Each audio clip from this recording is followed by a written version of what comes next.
기도합시다. 하나님 우리 아버지 참으로 감사합니다. 오늘 드디어 신약시대 예수님 시대를 저희들이 공부를 할 텐데 저희들에게 지혜를 주시고 총기를 허락하여 주시어서 바로 듣고 바로 믿고 바로 가르칠 수 있도록 성령님 함께하여 주시옵소서.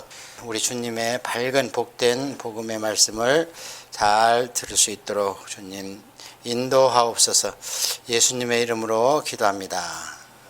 지난 시간에 성문서를 시간이 없어서 다 못했는데, 성문서라는 것은 성경에서 위치는 다른 성경들은 주로 하나님께서 인간들에게 주신 계시지만 성문서는 인간이 어떻게 하나님께 신앙의 삶을 옮겨드렸는가, 그것을 문학작품으로서 기록을 했기 때문에 성문학서, 그래서 성문서 이렇게 얘기를 합니다.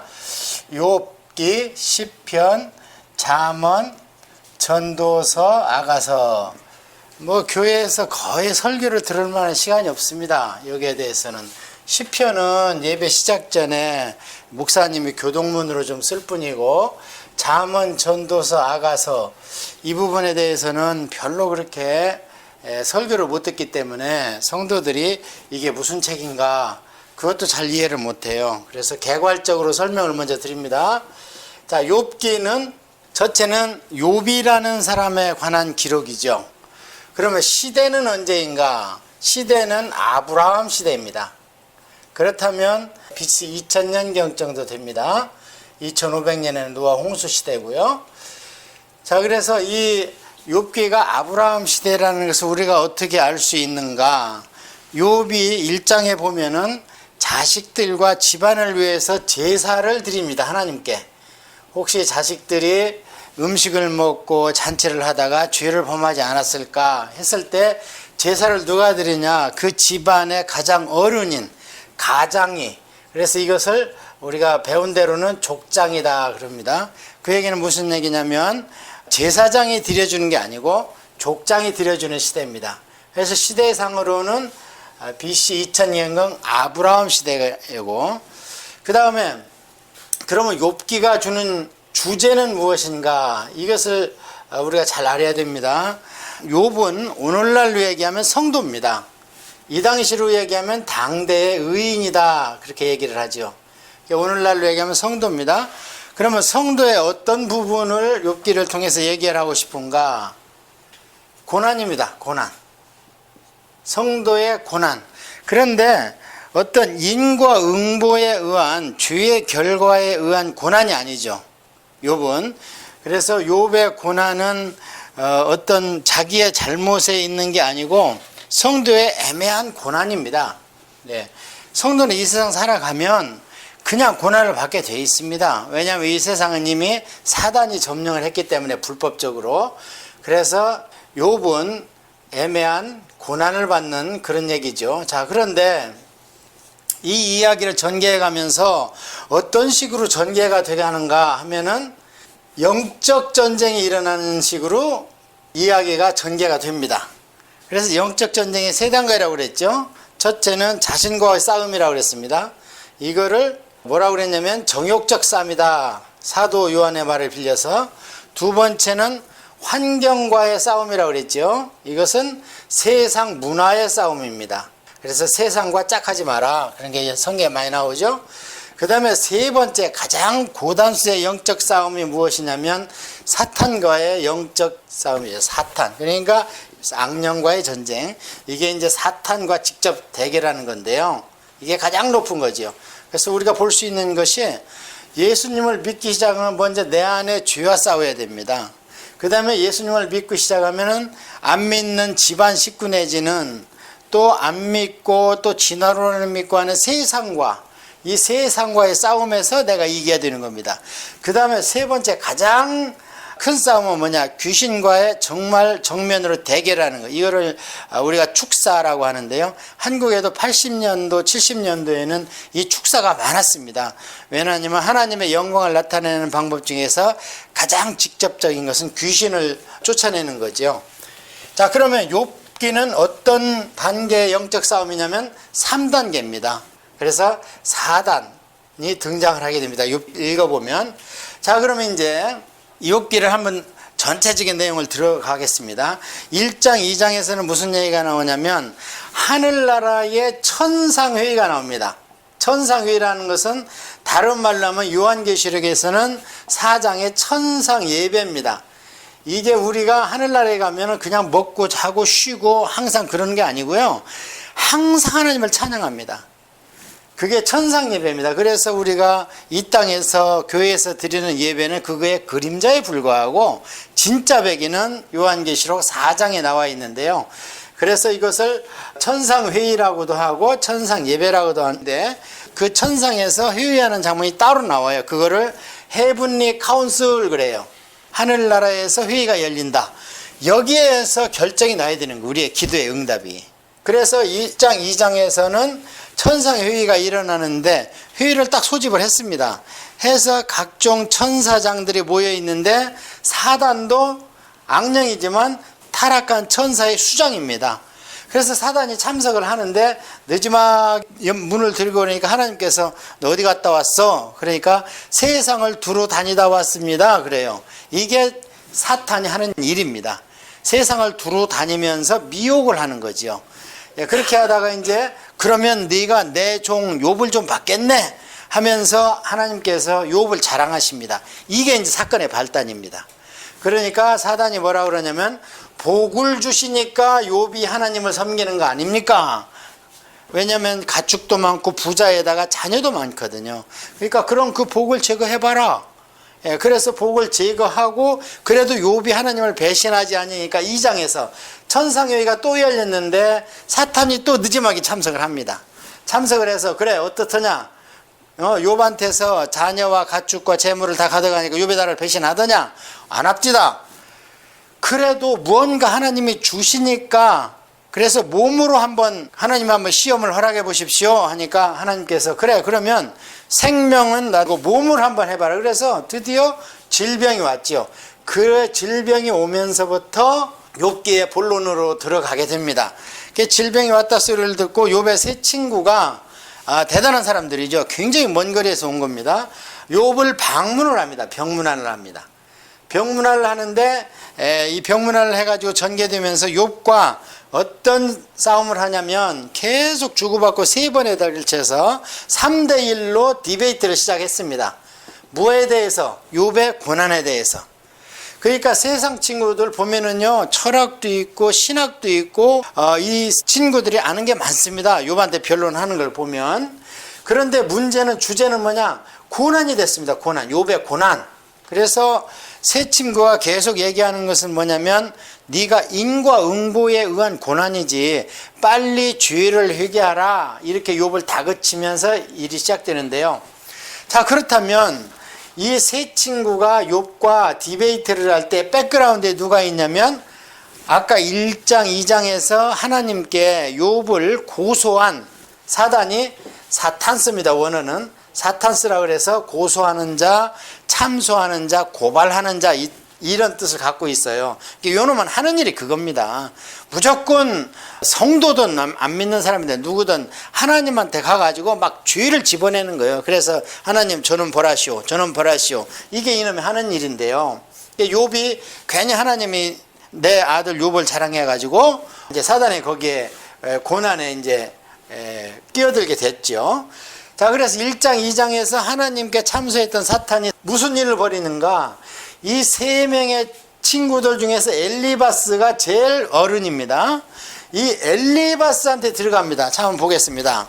자, 4장입니다. 욥이 이제 3장에서 자기 신세 한탄을 하니까 세 친구가 와서 일주일 동안 아무 얘기도 안 하고 그 아픈 사람 앞에서 무슨 얘기를 하겠어요. 그냥 혀만 차고 불쌍하다, 참 딱하다 이렇게 하고 있는데 3장에서 욥이 드디어 자기 신세 한탄을 합니다. 참 내가 어떡하다 이렇게 두려워하는 것이 내게 임하고 내가 무서워하는 것이 내 몸에 미쳤구나. 그러니까 욥의 신앙이 하나님을 기뻐하는 온전한 신앙이 아니고 하나님한테 벌 받을 것을 항상 두려워했습니다. 그러니까 제사를 드려도 기쁨의 제사를 드린 게 아니고 어떻게 하면 내 아들이 주위에서 좀 면책을 받을까, 그러면서 그 3장 25절에 드디어 내가 두려워하던 것이 내가 임했다. 그리고 내가 무서워하던 질병이 내 몸에 미쳤구나. 나에게는 평온도 없고 휴식도 없고 불만만 있구나 하고 자기 고난에 대해서 드디어 범사에 감사하지 않고 고난에 대해서 한탄을 하니까 4장에 드디어 대만 사람 엘리바스가 욥을 공격하기 시작합니다. 그렇다면 빨리 죄를 회개하고 하나님 앞에 바로 서야지. 근데 욥은 잘못한 게 없잖아요. 그 의인의 고난이잖아요. 자, 그렇게 했는데 엘리바스가 이렇게 욥한테 공격을 할 때 중요한 게 15절입니다. 자, 12절에부터 제가 15절까지 쭉 읽겠는데요. 4장입니다. 어떤 말씀이 내게 가만히 이르고 그 가느다란 소리가 내 귀에 들렸었나니 사람이 깊이 잠들 즈음 내가 그 밤에 본 환상으로 말미암아 생각이 번거로울 때에 두려움과 떨림이 내게 이르러서 모든 뼈마디가 흔들렸느니라. 그때에 영이 내 앞으로 지나매 내 몸에 털이 쭈뼛하였느니라. 밤에 엘리바스가 욥의 그 엄청난 시련의 현장을 보고 두려워하면서 어떻게 저런 사람이, 저 의롭게 사는 사람이 어려움을 당했는가 하고 있는데 사단이 지금 실패했잖아요. 1장 2장에서 3장에서 드디어 주변, 아까 얘기한 환경을 통해서 욥을 공개하기 시작하는데 세 친구 중에서 가장 연장자인 엘리바스한테 임한 겁니다. 그 어떻게 임했냐면 그 영이 서 있었는데 나는 그 형상을 알아보지 못하였는데 오직 한 형상이 내 눈 앞에 있었느니라. 자, 이러면서 드디어 욥한테 귀신이, 사탄이 역사를 하면서 이 싸움이 시작됩니다. 자, 그렇게 해서 그러면 이 똑똑한 세 친구와 욥이 왜 그렇게 37장까지 싸움을 하는가, 말다툼을 하는가. 37장까지 그 배경에는 하늘나라에서 있었던 헤븐리 카운슬에 대해서 그 전개 과정을 몰라요. 아무도 몰라. 이게 중요한 겁니다. 우리가 이 땅에서 살고 있고 교회 생활하고 있고 직장 생활하고 있으면 서로 부대끼입니다. 그런데 우리는 겉으로 보이는 현상만 우리는 서로 보고 느끼고 말하고 할 뿐이지 하늘나라에서 무슨 일이 일어나는 것을 몰라요. 이 욥기는. 그래서 이렇게 오랫동안 37장까지 말다툼을 하고 가는 겁니다. 그래서 대전제는 하늘나라에서 하나님과 사탄이 어떤 대화를 하면서 하나님이 욥에게 고난을 허락하는 것을 모르니까 계속 인과응보로 세상적인 방법으로 욥을 공격을 했던 거죠. 그래서 드디어 38장에 하나님께서 나타나십니다. 나타내선 배경은 뭐냐? 욥은 끝까지 내가 왜 고난을 받는지 모르겠다 나는. 그런데 디베이트를 많이 하다 보니까요, 욥이 자기가 의롭다고 스스로 자기를 정합니다. 그러면서 막 화를 내요. 그러니까 하나님께서 드디어 못 참으시고 38장에 나타나서 맨 처음 꾸짖는 게 누구냐? 욥을 꾸짖습니다. 이게 하나님의 방법이에요.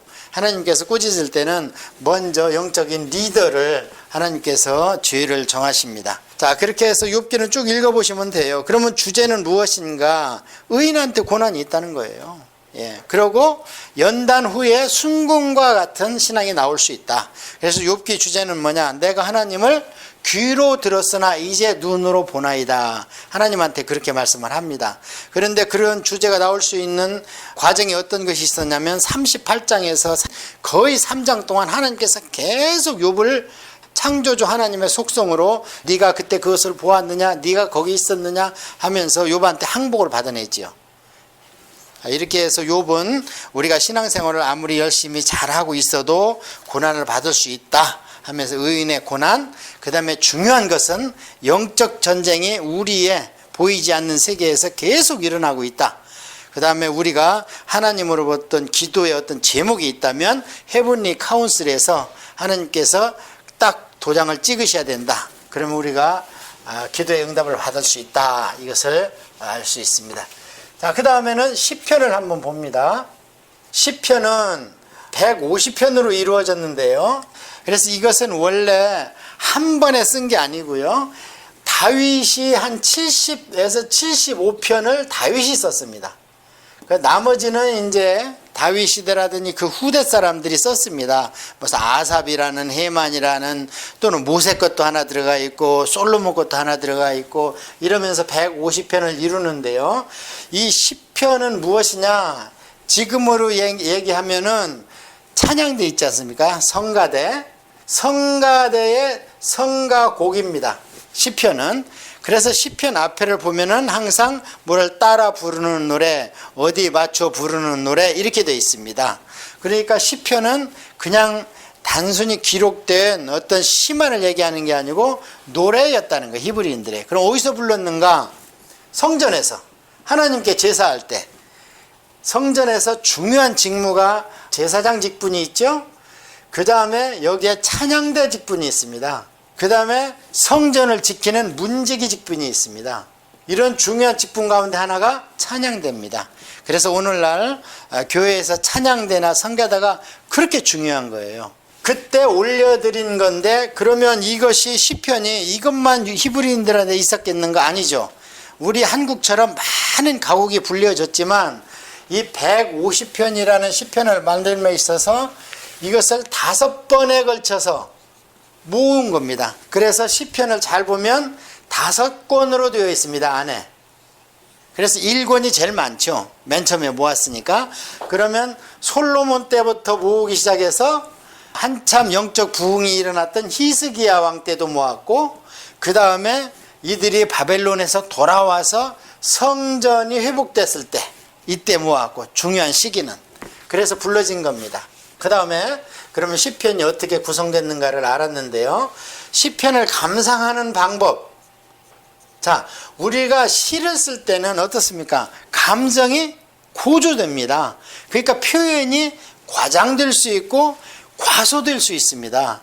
그래서 시편을 문자 그대로 보면 안 됩니다. 중근동에 있는 사람들의 그 사고 가운데에서 시편을 우리처럼 이렇게 읽고 강의하고 설교하고 이러면 그들은 웃습니다. 왜냐하면 시라는 것은 그렇게 하는 게 아니고 그 시편과 시편을 진 사람에 대해서 감정이입이 돼가지고 시를 진 사람의 감정을 내 감정 거기에 이입시키는 거예요. 그래서 그것을 하야지. 우리가 예를 들어서 고난을 알아야 울 밑에선 봉선화가 무엇을 뜻하는가 알지. 그냥 문자적으로 울 밑에선 봉선화, 그 얼마나 흔한 거예요. 그냥 들꽃 중에 하나지요. 근데 울 밑에선 봉선화, 그게 한메트리 우리 민족이라는 거 아닙니까? 그 다음에 새야 새야 파랑새야 녹두밭에 앉지 마라. 그 무슨 뜻이에요? 아무것도 모르면 우리가 새야 새야 파랑새야, 이건 뭐 블루제이 얘기하는 거다. 이게 뭡니까? 시를 감상하는 방법은 새야 새야 파랑새야 했을 때 그게 이제 일본 순사들, 녹두밭에 앉지 마라. 녹두밭은 대한민국이고, 그렇게 해서 그것을 시를 진 사람과 감정이입을 시켜야 되는 건 이 시편이 그렇습니다. 그러니까 시편 앞에 지문이 있어요. 다윗이 도피할 때 지었다든지 이런 거. 그런 것을 잘 알고 해야 되기 때문에 시편 150편 중에서 75편 정도를 다윗이 지었는데, 이 다윗이 지은 시를 잘 감상함으로 해서 우리가 다윗을 알 수 있습니다. 그래야 다윗을 알아야 다윗의 사무엘 상에서 고난받는 다윗, 사무엘 하에서 왕이 된 다윗을 제대로 볼 수 있는 거예요. 보면 볼수록 다윗은 우리하고 똑같습니다. 성격이 화낼 줄 알고 원수 미워할 줄 알고 그렇습니다. 그래서 시는 특징이 뭐냐? 우리가 시 그러면 어떤 기쁨과 평안과 샬롬 이런 걸 노래한 걸로 알고 있지만, 시 중에 가장 많은 것은 비통해하고 비탄하는, 이것은 이제 비탄시라고 그러는데요. 비탄시가 제일 많습니다.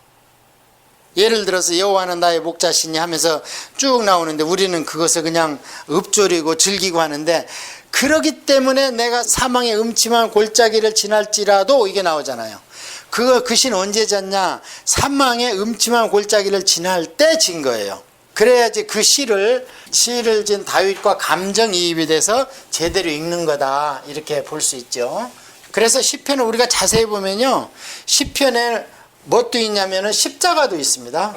예수님께서 십자가에서 인용한 구절이 시편에 제일 많이 나와 있고요. 22편 경우에, 시편의 52편 같은 경우에는 참회의 시가 있는데 이것도 다윗이었습니다. 그러니까 밧세바와 불륜 관계가 있고 나서 나단한테 지적을 받았을 때 내가 얼마나 울었는지 내 눈물이 강이 돼서 침상이 거기에 떠다닌다.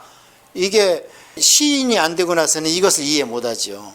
그게 다윗의 그 참여하는 마음이 우리한테 와야 되지, 그게 문자적으로 이루어질 수 없는 거죠. 얼마나 울었으면 눈물이 강이 돼서 침상이 거기에 떠다니겠어요. 그러니까 이런 것을 과장된 시적 표현이라는 거예요. 그만큼 다윗이 참여를 했다. 그런 것도 있고요. 그 다음에 119편은 제일 길은데 이것은 율법 시편입니다. 그래서 여기에 보면 유명한 고난이 내게 유익이라 이로 말미암아 내가 하나님의 율례를 아느니라. 그래서 우리가 신앙은 언제 크냐? 평안하고 안전할 때 크는 게 아니고 고난과 시련, 쉽게 얘기하면 기도의 제목이 엄습할 때 우리는 신앙이 더 큰다. 그런 것이 시편에 다 있습니다. 그 다음에 잠언, 전도서, 아가서를 한번 보겠습니다. 잠언, 전도서, 아가서는 누가 지었냐면 솔로몬이 지었습니다. 솔로몬이 일생이 장년이 있었을 겁니다. 그 다음에 청년이 있었을 겁니다. 우리 일생도 그러잖아요. 그 다음에 노년, 죽을 때가 다 된 때가 있었을 겁니다. 청춘 남녀의 사랑을 쓴 게, 이것을 에로스의 사랑이라고 그러죠. 에로스의 사랑을 노래한 게 아가서입니다. 그래서 아가서는 유대인들이 6월절날 낭송을 하는데 에로스적 사랑이 들어가 있는데요. 이 솔로몬이 썼습니다. 솔로몬같이 사랑을 해봤기 때문에 청춘 남녀의 사랑을 이렇게 노래할 수 있었던 거예요. 솔로몬이 노래를 1005개를 지었다고 그러잖아요. 그 열왕기 상에 보면. 그래서 1005개의 노래 중에서 하나를 뽑아서 여기다 넣은 거예요. 그래서 아가서의 맨 1편에 보면 노래 중에 노래라 이렇게 나오잖아요. 그러면 이 아가서가 왜 성경에 들어갔는가? 유대인들도 들어가고 왜 들어갔냐면 하나님과 인간의 사랑이라는 거예요. 이게 아가서가 핵심 주제는 뭐냐? 네가 내 안에서 하나 되고 내가 너와 하나 되는 것. 그게 아가서 6장 3절에 나옵니다. 주님과 우리가 하나 된다. 이런 게 나와 있습니다. 그래서 이렇게 이해하시면 되고요. 그러니까 남녀 간의 사랑이 무슨 저속하거나 비속하거나 세속하고 그렇지 않습니다. 자, 그 다음에 솔로몬이 청년 때 쓴 게 아가서고, 그 다음에 한 50살쯤 돼서 장년내에 쓴 것이 세상 좀 어느 정도 살고 자녀 나보고 양육하고 이렇기 위해서 쓴 것이 뭐냐면 잠언입니다. 잠언은 31장으로 되어 있기 때문에 어떤 분들은 하루에 한 장씩 뭐 한다고 그러는데요.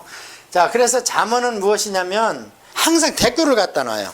그래서 예를 들어서 잠언에 보면은 지혜가 많이 나오고, 잠언 8장 같은 경우에는 지혜장이라고도 하는데요.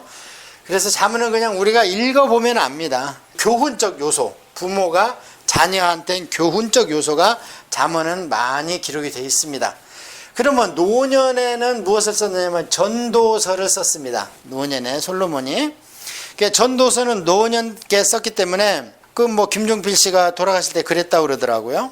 한국에서 최고의 정치가라고 그러잖아요, 김종필 씨한테. 근데 정치가 무엇입니까 하니까 죽으면서 그러더래요. 허업이다, 허업. 빌허자. 아무것도 없는 걸 내가 평생 해왔다는 거예요. 아무것도 아닌 것을. 정치가 뭡니까? 허업이다. 그런데 죽을 때 되니까 그 얘기가 진실되게 튀어나왔는데, 지금 어느 나라 정치인들 정치 뭡니까? 그 허업이라고 하는 사람 누가 있어요? 생명이라고 그러지. 그냥 죽기 살기로 하잖아요. 자, 그래서 마찬가지로 솔로몬이 노년 때 자기의 일생을 돌아보니까 모든 것이 헛되다는 거예요. 그래서 헛되다는 얘기를 5번 합니다. 헛되다. 그렇게 시작하는 거예요, 전도서가. 내가 살아보니까 헛되다. 어떤 게 헛되냐? 내 삶이, 내가 일천국녀가 있었다. 그 다음에 내 삶이 내가 눈으로 본 것 중에서 하고 싶은 건 다 했다. 못할 게 없죠, 왕인데. 그리고 어디 뭐 약소국의 왕도 아니고, 그때쯤 되면 시바 여왕 같은 사람은 그냥 수천리를 낙타 그냥 몇 마리에다 보물을 싣고 올 정도로 그렇게 유명해. 내가 눈으로 볼 수 있는 거 다 했다. 그 다음에 또 맨 마지막 장에 보면 내가 독서를 엄청 했다. 그 다음에 솔로몬의 그 열왕기를 보면요, 세상에 곤충에 대해서 노래하고 식물에 대해서 노래했는데요, 백향목에서 담벼락에 우슬쪽까지. 그러니까 식물학 박사라는 거예요. 노래할 정도면 거기에 대한 지식이 엄청난 거예요. 노래할 정도면. 뭐에 대해서, 소나무에 대해서 노래할 정도면 소나무의 특성 뭐 다 알아야 되지 않습니까? 그 정도로 솔로몬 하나님의 지혜를 줬고 지식을 줬는데, 자, 돌아보니까 다 모든 게 헛되다. 그래서 이 결론이 무엇인가?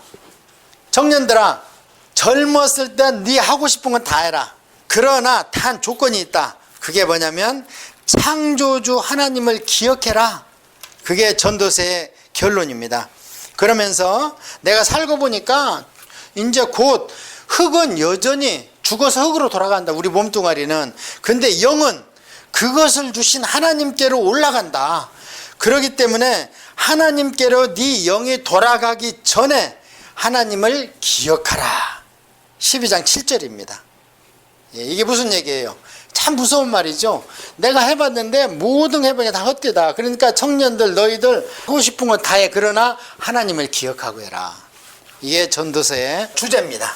자, 이러면 욥기, 시편, 잠언, 전도서의 그런 개괄적인 것은 이해를 했습니다. 그러면 이제 신약 시대로 한번 들어가 보겠는데요. 우리가 창세기에서 인간과 함께 출발한 게 BC 몇 년이라고 그랬죠? BC 4000년이라고 그랬죠. 인간과 함께 하나님이 출발한 게, 물론 땅덩어리는 언제 만드는지 잘 몰라요.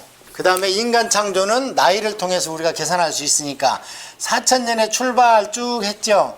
오다가 BC 2500년에 노아 홍수 나서 한번 일시대 멸망시키고 500년을 두고 봐서 안 돼가지고 2000년도에 아브라함 한 사람을 통해서 한번 해보자 해서 믿음의 조상을 뽑았지요. 500년 동안 사람을 키웠지요. 그래서 BC 1500년도에 그 사람 키운 사람들이 200만이 되니까 지도자로 모세를 세웠습니다. 그러면서 이스라엘의 나라가 이루어졌습니다. 그래서 우리가 쭉 공부한 것이 무엇을 공부했냐면, 이때 이스라엘 나라와 함께 하나님의 선민을 통한 하나님의 인간에 대한 구원의 그런 단계를 쭉 공부한 게 구약성경이죠. 창세기 12장에서부터 말라기까지. 하나님이 왜 이 방법을 선택했느냐? 이스라엘 민족을 제사장 나라로 삼아서 앞으로 다른 네 인근에 있는 나라들의 본보기가 돼가지고 그들에게 여호와의 나를 좀 선전해서 온 열방이 나에게 속하였으니, 이게 출애굽기 19장 5절이거든요. 너희들이 제사장 나라가 돼가지고 나를 좀 선전해다오. 그래서 안 되니까 뭐 요나도 보내보고 막 별짓을 다 해봤는데 그게 잘 안 됐기 때문에 문을 닫은 게 말라기라고 그랬잖아요. 그게 언제냐면 말라기가 BC 400년이니까 언제? 1000년의 역사라고 그러는 거예요. 제가 그래서 이스라엘 민족과 하나님이 1000년의 애증의 역사를 통해서 구원사를 이끌어 왔는데 그게 안 됐습니다. 그게 안 돼가지고 오늘부터 공부할 건 어디냐면 AD BC 0년 예수님을 중심으로 공부를 할 거예요. 그러면 BC 400년에 하나님이 문을 닫았다 그랬는데 그 공백이 몇 년 났습니까? 오늘 공부할 때까지 400년이 났습니다. 이것을 중간기라고 해서 지난 시간에 공부를 했죠. 이 400년간은 하나님의 암흑기입니다. 아무 계시가 없어요. 책들은 유대인들이 막 써냈어요. 마카베오서 써놓고 뭘 써냈는데 오늘날 교회에서 이것은 전부 의경이다 그래서 밖으로 그냥 치워버렸어요. 그래서 이 의경에 반대되는 우리가 갖고 있는 성경을 정경이다 그래요. 우리가 정경. 그래서 의경과 또는 위경이라는 게 있어요. 말도 안 되는 문서. 위조 집회할 때 위자입니다. 이거는 이런 문서가 있는데 이거는 아예 쳐주지도 않고, 의경은 천주교에서는 인정을 합니다. 캐톨릭에서는. 근데 우리는 이 의경도 다른 성경과 비교했을 때 그 하나님의 구속사회의 통일성이 훼손된다. 그래서 인정을 하지 않습니다. 우리는 오직 66권만 인정하는데 이걸 정경 그러잖아요.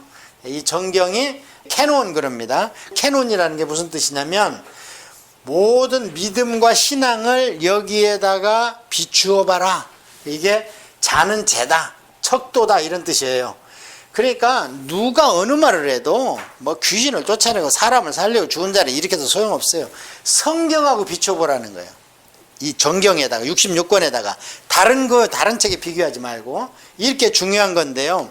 왜 이 말씀을 드리냐면 이 중요성을 모르기 때문에 이 400년 동안 하나님의 침묵기인데, 그게 호세아서 5장에 보면 하나님께서 내 있던 대로 간다 400년 동안.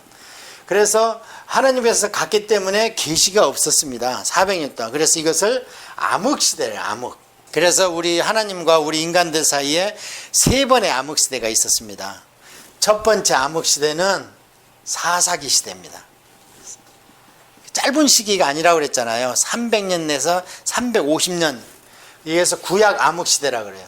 두 번째는 신구약 암흑시대. 지난 시간에 공부한 400년.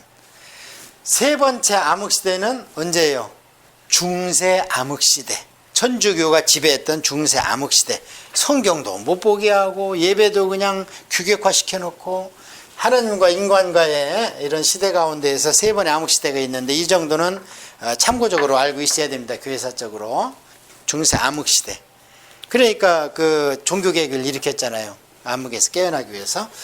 자, 그래서 그러면 이제 400년 동안에는 무슨 일이 있었냐면, 지난 시간에 우리 공부했는데요. 한번 또 복습하겠습니다. 여가 지중해입니다. 그러면 여가 갈릴리 호수고요.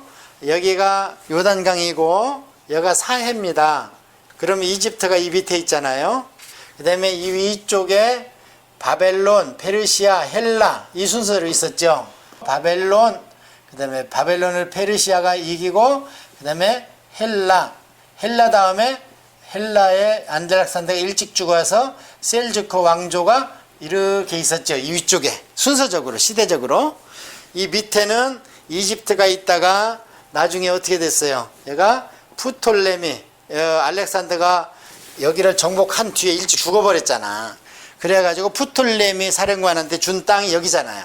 그래서 여기에 마지막 왕이 누구라고요? 클레오파트라.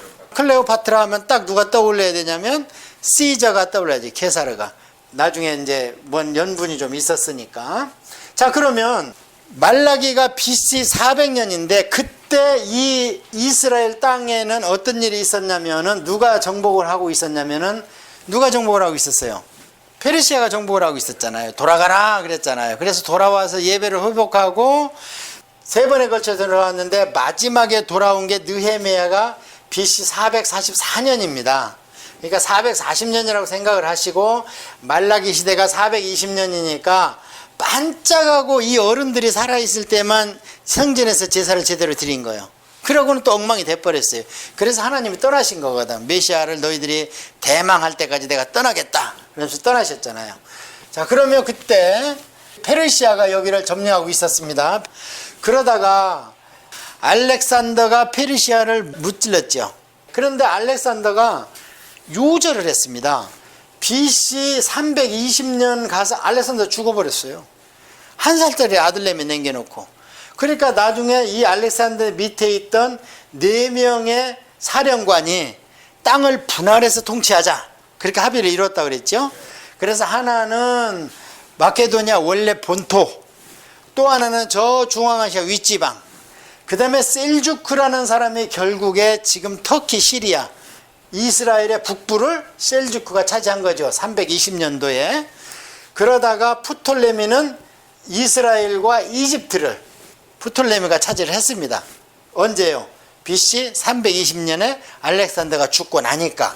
자, 그러면 이러면서 중간기가 시작됐는데, 이스라엘 땅을 언제까지 그럼 이 프톨레미가 정복을 하고 있었냐면 BC 200년까지 정복을 하고 있었다고 그랬죠. 프톨레미가 이집트와 함께 한 덩어리로. 그런데 로마가 무럭무럭 크고 있다가 어짝으로 이베리아 반도로 해가지고 스페인, 포르투갈로 해가지고 약한 쪽이니까 아프리카 쪽으로 먼저 힘을 뻗쳤어요. 그래서 이집트를 먼저 정복해버렸어요. 그럼 어디가 휘청거리냐면 프톨레미가 휘청거리는 거예요. 그러고 나서 이 짝에는 아직도 셀주크나 그리스의 그 헬라의 알렉산더 후예들이 세니까 여기는 좀 나중에 동쪽으로 로마가 결국에 다 정복을 해버렸잖아요. 그럼 문제 하고 싶은 얘기는 뭐냐면, 프톨레미가 먼저 로마에 정복이 됩니다. 이게 카르타고 전쟁입니다. 그래서 이 정복이 됐을 때에 이들이 힘을 잃어가니까 이스라엘 백성이 BC 200년경에 320년에부터 프톨레미가 먹었는데 한 100년 동안은 이 지베아에 있다가, 이때 눈치를 싹 보니까 위가 세지는 거예요. 여기는 벌써 휘청휘청해요. 로마 때문에 칼타고 전쟁, 하니발하고 뭐 스키피오하고 전쟁하고 난리 핀이라고. 그래서 이 이스라엘 사람들하고 이 셀주크하고 협력을 했다 그랬죠. 어떻게? 너희들 우리한테 오면 이 셀주크가 제사 드리게 해주고 세금 징수 안 해주고 군대 징발 안 하고 그러면 당연히 가죠 일로. 그래가지고 BC 200년에 붙었다 그랬지. 이제 위로 붙었는데 이제 여기서부터 중요한 거예요. 붙었는데 로마가 느지막하게 셀주크에다가 전쟁을 해서 이기니까 셀주크가 로마에다가 배상금을 줘야죠. 옛날이나 지금이나 전쟁에 지면 다 뺏어가요. 배상금하고 막 이렇게 해요. 그래 배상금을 주려고 하는데 돈이 있어야지. 엄청나게 달라니까. 그래서 이스라엘 민족하고 했던 협약을 깹니다. 너희들 세금 없는 거 이제는 소용없다. 금 가져와라. 우리 배상금 줘야 된다 로마에. 그래서 갖고 오라는데 뭐가 있어요? 없으니까 어떻게 없어? 그럼 내가 뒤져봐야지 하면서 뒤지기 시작한 게 성전의 금을 뺏어가고 제사를 못 오가고 하니까 이스라엘이 반발하니까 어떻게 하냐면 너희들 그럼 완전히 내가 유대교를 없애버리겠다 하면서 돼지를 성전에서 잡아갖고 피를 강처럼 물러 2,000마리를 잡아가지고 그러면서 반항하는 사람 다 죽이는 거예요. 그렇게 해서 BC 165년에 예루살렘 근방에 있는데 마띠디아가 제사장으로 있는데 거기 가가지고 돼지 피를 갖다 놓고 제사를 드리려고 그러는 거예요. 그러니까 이 마띠디아가 영감님이 안 된다. 우리는 죽으면 죽었지 여호와 하나님을 배신할 수 없다. 그렇게 하고 났는데 젊은 청년이 유대인 청년이 와가지고 이 영감쟁이야 비켜라 하면서 자기가 시키는 대로 하는 거예요. 로마하고 병사가 시키는 대로. 그러니까 이 마띠디아가 아들이 4명이 있었는데요. 힘을 합쳐가지고 그 청년을 죽여버리고 여기 왔던 파송됐던 로마 병사를 죽여버립니다. 반역한 거죠. 이러면서 게릴라전이 펴졌는데 게릴라전 결과 어떻게 됐느냐면 이 사람들이 이깁니다. 로마를.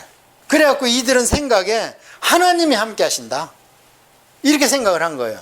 그러면서 165년에 드디어 독립왕조를 세웁니다. 예루살렘에. 엄청난 일이죠. 왜냐하면 이스라엘이 바벨론 포로로 잡혀간 것이 BC 586년인데 165년에 독립왕조가 쓰니까 400년 만에 독립이 된 거예요. 그러니까 하느님이 함께 한다고 착각할 수도 있죠. 그렇게 했는데 결국에 이걸 하스몬 왕조라 그래요. 이 하스몬 왕조가 어떻게 됐냐면 이 제사장이 반역을 해서 승리했잖아요. 그러니까 권력 맛을 봤어. 권력 맛을. 그래갖고 권력과 야합을 하다 보니까 큰아들 작은아들하고 왕자의 난이 났어요. 그런데 어머니가 둘째 아들 편을 들어서 큰아들을 몰아내고 한편으로는 영토를 넓혀가지고 위쪽 지방에다가 분봉왕이라고 헤롯 가문을 왕으로 앉혀놓은 거예요. 위쪽에다가. 그러니까 그 어머니가 이제 왕비죠. 왕비는 제사장이 될 수가 없잖아요. 그러고 있는데 헤롯이 가만히 보니까 이스라엘이 왕의 집안에 왕자의 나이 나고 힘이 없는 거예요. 그럼 내가 살 길이 무엇이냐? 보니까 로마가 힘을 뻘치고 있다. 위쪽 지방에. 그래서 로마가 폼페이우스가 10만 대군을 데리고 와서 산적을 토벌했는데 이 대군한테 헤롯이 손을 뻗쳐서 나를 도와줘라 하면서 돈을 몽땅 갖다 줬어요. 그럼 폼페이우스가 너는 원하는 게 뭐냐? 아, 나는 이 땅의 왕으로만 좀 시켜달라.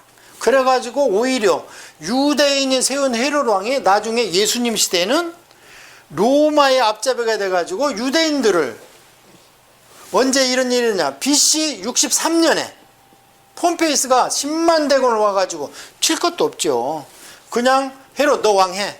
그리고 이스라엘 왕조 너 없어져. 이때 마사다라는 데서 끝까지 저항을 한 것이 성지순례 가면은 기록이 되어 있습니다. 그러니까 100년 동안 독립왕조를 했는데 BC 63년에 폼페이스가 와서 드디어 로마가, 우리가 다니엘서 공부했잖아요. 그래서 금신상 가운데서 드디어 철의 나라가 된 거예요. 그러니까 유대인이 없어요. 그래서 BC 63년에 드디어 여기에 예수님이 오실 땅에 무슨 영이 됐나? 로마 영이 된 거예요. 그래서 로마 병사가 나오고 이러는 거죠. 그런데 이 이스라엘 땅을 4등분해 가지고 헤롯이 아들들한테 땅을 이렇게 줬습니다. 그런데 예루살렘의 왕으로 임명된 것이 원체 독하니까 예수님 시대 보니까 그러잖아요. 독하니까 여기가 반란을 일으켰어. 그래서 로마에서 이 반란을 평정하고 여기에 있던 왕을 잡아다가 귀양시키고, 왜 속을 새기냐 이거지. 통치를 어떻게 했으면 반란이 일어나냐. 그래서 여기에다가 누구를 세우냐? 총독을 세웁니다. 그러니까 총독은 헤롯 가문이 아니고 로마에서 파송된 로마의 고위 관리죠. 그러니까 로마의 고위 관리와 원래 이 땅에 있던 분봉왕 헤롯과는 항상 앙숙입니다. 앙숙인데 예수님 신문하고 처형할 때만 서로 하나가 됐다고 그러잖아요. 이제 알았죠? 이제 무슨 일이 일어났었는가 구약과 신약 가운데에서. 자, 그러면 드디어 이제 우리가 신약을 한번 보겠습니다.